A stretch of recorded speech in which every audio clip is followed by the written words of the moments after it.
Hello friends, Heidi here from Rain Country. God is good all the time, and I'm really excited today to talk about dehydrating mushrooms.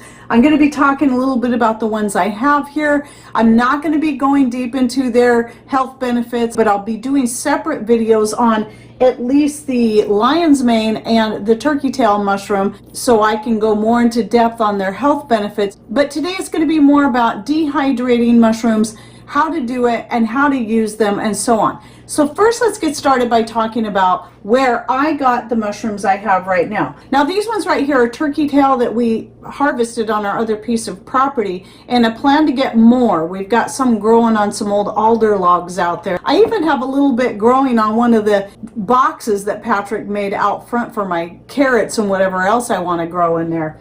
And then these other mushrooms, these ones here are actually a mix of two different kinds of mushrooms. They're the Italian and the gray dove oyster mushrooms. And these ones, as well as the lion's mane, which you see powdered up right here, I got those three from a young man who's actually a good friend of my youngest son and has been starting a new business. As of the time I'm shooting this video, no, he does not yet have a website out, but he plans on doing that. I don't know if he plans on shipping outside of our area yet, but we'll see when that comes along. If and when I find out more information on that, I will update you on that down the road and provide you the link.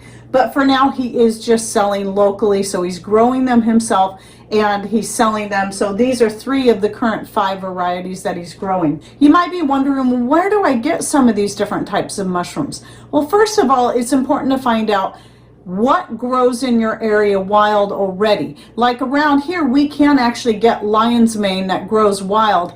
I think it is a little harder to find than chanterelles and turkey tail, but it does grow out here. Chicken of the woods is another good one. And then of course the turkey tail, like I said. And so find out what grows in your area.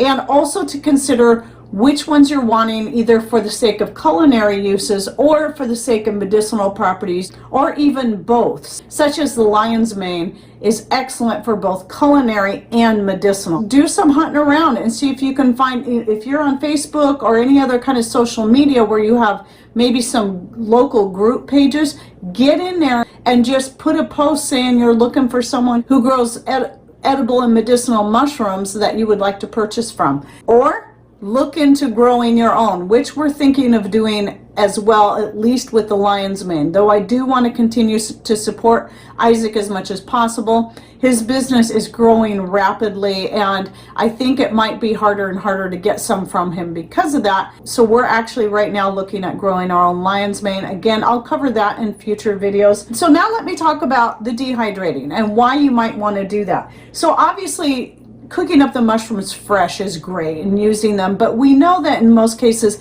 a lot of mushrooms don't last very long even stored in the fridge. They can quickly spoil. So dehydrating is an excellent form for a lot of your mushrooms, but not all. Now when it comes to chicken of the woods, if you're liking chicken of the woods for culinary purposes, it's best to use it fresh and use it up right away. I did try dehydrating some, and while it dehydrated up beautifully, it did not reconstitute beautifully. It stayed rather tough and chewy, which was a bit of a disappointment. But using it right away, in fact, I have a couple of old videos back when Patrick and I had just went for a hike and found some of the chicken of the woods growing and went ahead and gathered it because I've been wanting to try it for a long time. I made a couple of different dinners out of it, and one of them I actually did a video on, a sweet and sour stir fry, which was supposed to be like a sweet and sour chicken, but instead of chicken I was using chicken of the woods, and it was really good. So I'll link to both of those 2 videos down below that shows us where we gathered that, plus the salau for medicinal purposes,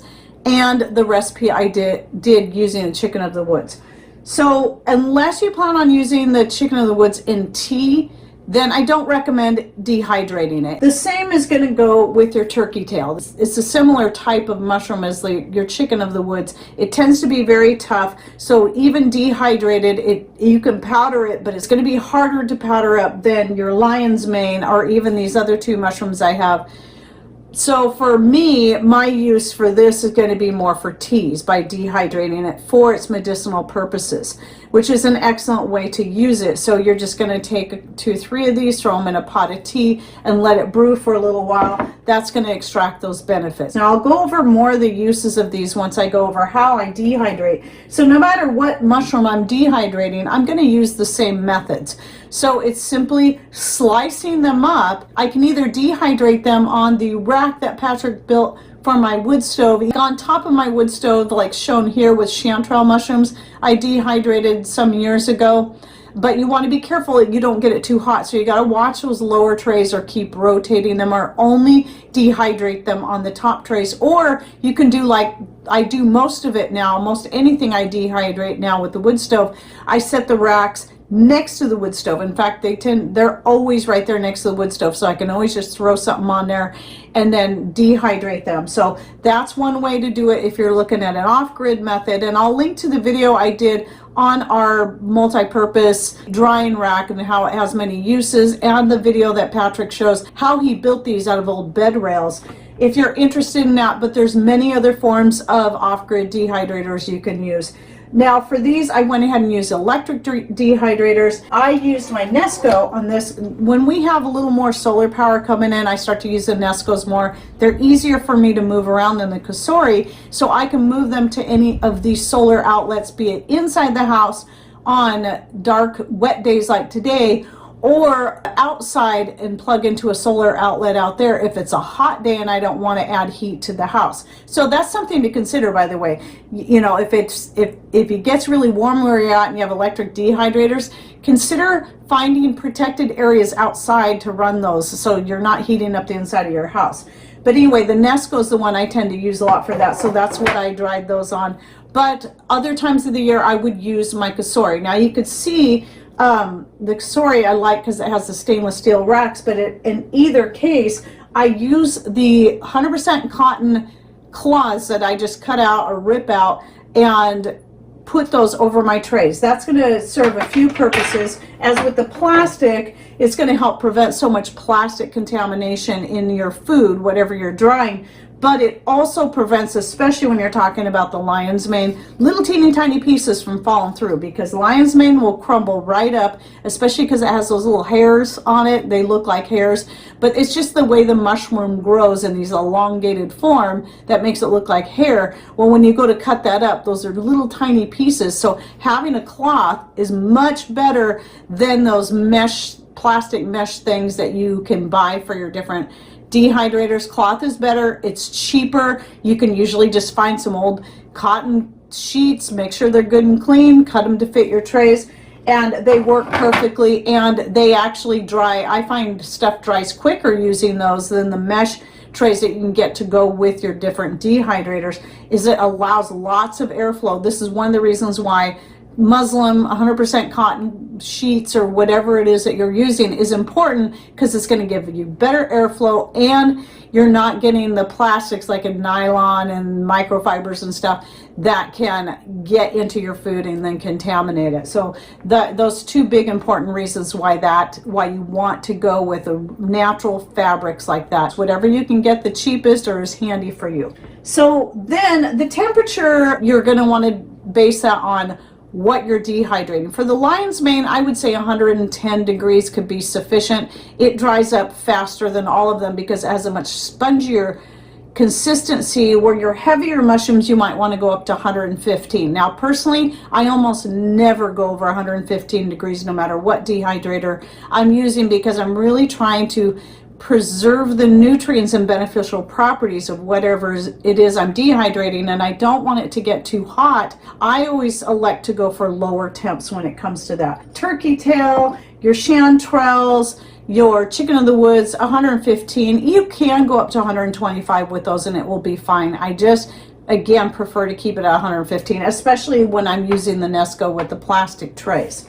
But then the mushrooms like the Italian and the gray dove oyster mushrooms that I have in here, I have them just mixed together because they're very similar in flavor, even though they can look quite different. I find the flavor similar, the texture is very similar as well. These dry up very light and crisp. So time-wise, I really didn't keep exact track on the time since I was using my Nesco without a timer. But I did find the next run that I did on just the oyster mushrooms was that 5 to 6 hours was all it took for them to fully dehydrate, and they were very light and crisp. I would say the lion's mane could go even less than that, but it's also going to depend on what heat setting you choose. The higher the heat setting, the faster it's going to dehydrate. So just keep an eye on it. I don't recommend running it overnight where you're not checking it periodically unless you set it on a low temperature like 105 degrees. But I do think with some things you can possibly, even at a low temp, overdo it. Usually not when you're going that low. It's not something to be too concerned about. So anyway, that's how I dehydrated and roughly the times and temps that you can use. Now, how do you use these things? I already mentioned with your more hard things like your turkey tail and your chicken of the woods. Those ones are best if you're going to use them in tea, or even try to powder them up and either use them in a tea or add to sauces. I don't recommend trying to add them to a sauce or anything or a soup, because they don't, sometimes they might, depending on the ones you have, but they just don't always reconstitute well enough for them to get soft and get the texture you're going to want in your soups, sauces, and so on. So in that case, if you're wanting to use them in those, I recommend powdering them up, and then you can at least get the flavor and the benefits in there that way. But again, for these, since I'm mostly gathering the turkey tail for the sake of medicinal properties, I'm just going to be using them in teas. And then the lion's mane I powdered up for the sake of using medicinally, but it was my first time actually buying fresh lion's mane, and when I tasted it, I already knew what I wanted to do with this, but when I tasted it fresh, not even cooked yet, I love the flavor of it. Some people compare it to the taste of lobster. So you can cook that up, just kind of fry it in a pan with a little bit of oil, and then have something that tastes a lot like lobster or even crab, and use it in those kind of dishes that you would normally use those things in. So I'm looking forward to getting some more fresh lion's mane so I can try that. But again, my main purpose was medicinal, so that's why I dehydrated and powdered it up. And in this case, you can encapsulate it. But what I've learned about mushrooms, especially when you're using them medicinally, it's best to get it in an extract form. You can buy one that's already been extracted and then powdered like I have here, but this actually ends up being a better deal because I paid about $26 through Subscribe and Save for this. It's a little over 2 ounces of the lion's mane extract powder, where with this I paid $12 for a pound, which dehydrated up equaled just over 2 ounces. It was, I think, just a little bit heavier than what I got here. And so for less than half the price, I was able to do that with this. Since this is already an extract, then I can encapsulate this if I want. But since this is not extracted, the best way to use this is add it to tea or directly to your hot coffee. I found I love the flavor. I tried both of them in my coffee. It kind of reminds me a bit of maca root. But since I didn't try rehydrating any slices of this, I just went right to powdering it. I would assume because of its texture, it would rehydrate nicely if you want to just slice it and dehydrate it and then use it in similar ways that you would fresh. But I did find with these, not only did they dehydrate up nice and light and crispy, not quite as light as the lion's mane, but very close. I could powder these up and then use them to flavor whatever dish I'm making. But my main purpose of these is to reconstitute them and use them in dishes. So one of the main ways I plan on using them is to add to sauces, and I've done this with dehydrated mushrooms before. So whenever I'm making an Italian sauce, I really like to add mushrooms to that. So I can throw the dehydrated mushrooms directly in the sauce and just let it rehydrate as it's cooking into the sauce, and then that way it's also getting the flavors of the sauce into the mushroom, and that's really good. So I do the same thing if I was using them in soups. However, if I'm wanting to use them in some kind of side dish like a stir fry, or even a main dish that's a stir fry, or to use them as toppings on pizza, these actually reconstitute beautifully simply by putting in a bowl of water. I tried just a few to make sure, and they went back to their original texture, which really was surprising because not all mushrooms will do that. And all I did was reconstitute them in water just so I could try it out. But if you're using something in something like a stir fry, consider reconstituting in something with flavor, whether it be a broth or your own homemade wine or store-bought wine, because a lot of times when I'm doing a stir fry, I like adding a little bit of wine to that for just a nice flavor. So you could do that same idea, or even do maybe a little bit of wine with a splash of Bragg's liquid aminos in there for that flavor. If you're using it in an Asian dish,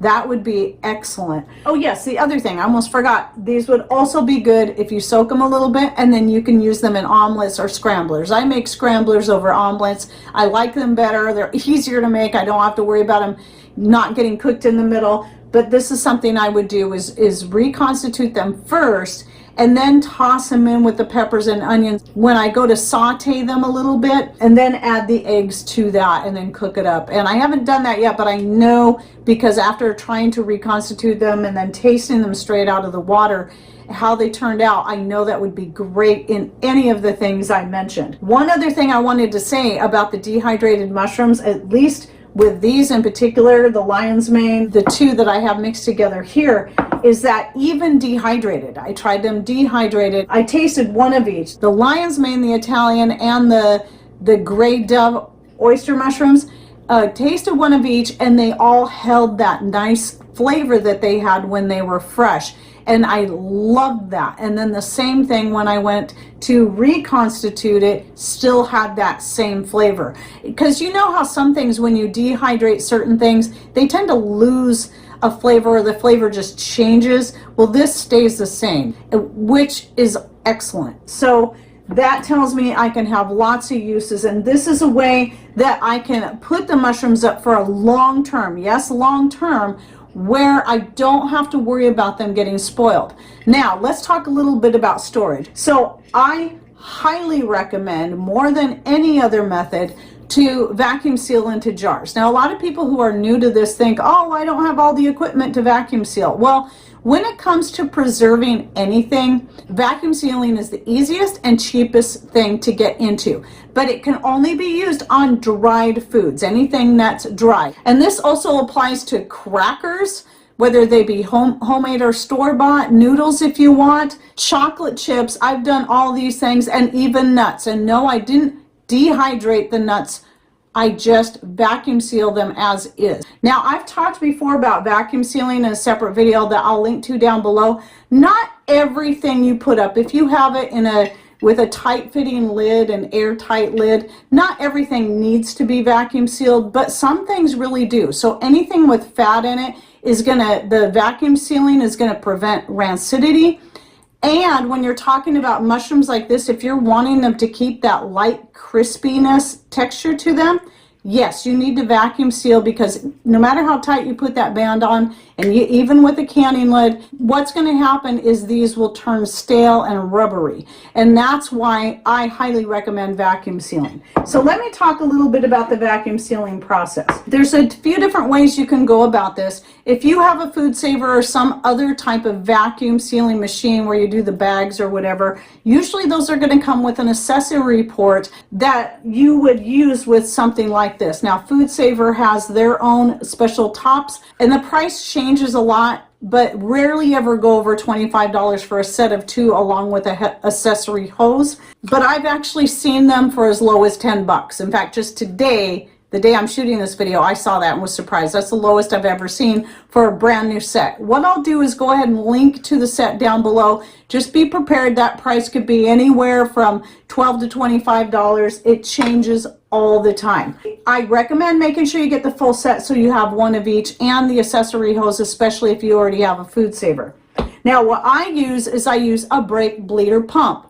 People keep asking me, where do you find the brake bleeder pump? And some people assume they're going to find it in the food storage supplies. No, you're not. This is used for bleeding brakes on vehicles. So you got to look in auto parts. I will go ahead and link to one of these down below. The exact one I have is not, tends to go out of stock a lot, but they're all virtually the same.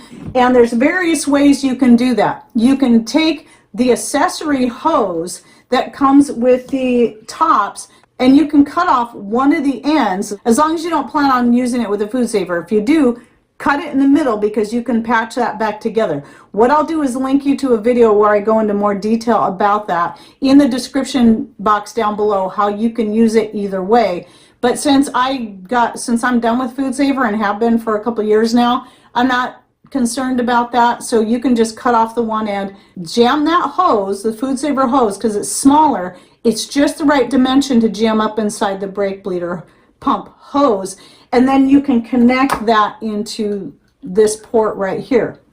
Or you can just do like I do, put the tip on, one of the tips that looks like this, that came with your brake bleeder pump. You want to make sure that the rim of your jar, normally with the powder I put a barrier over it, but when it's this low, it's not as necessary. And I did successfully vacuum seal this yesterday without having a barrier over it. But you can still do that. A barrier can simply be, and you definitely want to do this if your jar is full, it can simply be one of those paper muffin liners. It can be a coffee liner that you cut to fit. It can be a paper towel that you cut to fit. What I always use is a piece of cotton cloth that I cut to fit, and then I can just wash and reuse it if I want to. And usually I just wash those by hand and then hang them up to dry. So anyway, make sure everything's clean. You take your food saver top, slip it down over your jar, and then you vacuum seal. Really what you're looking for, especially if your needle is off like mine is, you just want to pump it until it stops moving. Sometimes you will hear the lid tink like you would when or ping like you would after canning. Sometimes you won't. Sometimes you won't be able to hear it because it's a real quiet sound. It just depends on what it is. But anyway, you just start pumping, and notice I'm resting this against the board here. I'm not holding it up in my hands. I'm using the strength of my hands. I'm using the strength of my arm to pump it.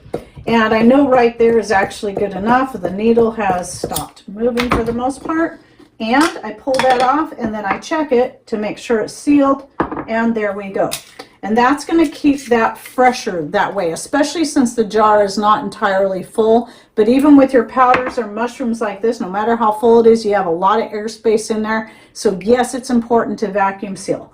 So, and it's that simple. You don't need a lot of fancy equipment. Now for this one, I haven't vacuum sealed it yet because I got some more I'm going to gather and dehydrate up. But you'll notice also this is one of those lug lids. So this is a recycled pickle jar or something like that. And in that case, I would use my chamber, because these do not fit on here in such a way to vacuum seal. I can get this over that, but it's not a snug enough fit. These are made to use with canning jars. So I cannot get a vacuum. I went ahead and tried it just out of curiosity, and sure enough, it just pulls air this way because it doesn't fit snug enough on there. So what I use is my vacuum chamber. I'm not going to pull it out right now, but I'll show you a picture of it right here. You put your lid on to where it catches, and then gently lower it into the chamber. You hook your brake bleeder pump or your food saver or other type of device up to it, and then you just pump the air out that way. And that's a way that you can vacuum seal any recycled jar. Any jar that will fit inside the chamber, you can vacuum seal as long as you have the appropriate lid for it. And so I do use that. I've used that quite a bit on the green olive jars to vacuum seal nuts of various kinds and various other things, and it works great. Now, if you want more information on how to use the chamber, I also do cover that in the video I did on the brake bleeder pump that I'll put down below, but I go over even more information in the one, I have a few out, but the most recent one I did on how to use the vacuum chamber, and I'll link to that in the description box down below as well. And yes, we sell those on our store. Etsy store is always found in the description box, and we have the quart size, and then we have the half-gallon size. But anyway, if you go to the store and you're considering buying one, please read the full description by making sure you click on the words that say learn more about this item in the description.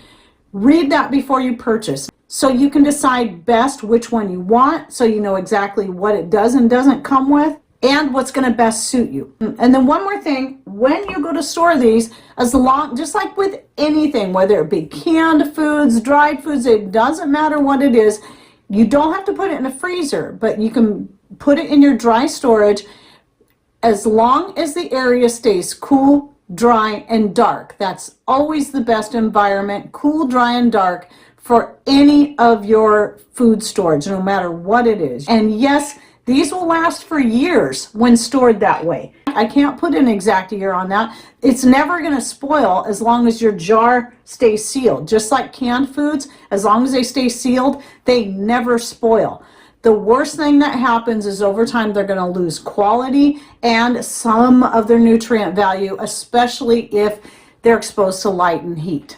Okay, well that's my video on this, and be watching for that lion's mane video to come out soon, and eventually I will do the one on the turkey tail as well. And please share with us down below, what are your favorite mushrooms to either forage for or purchase, and what's your favorite way to use them?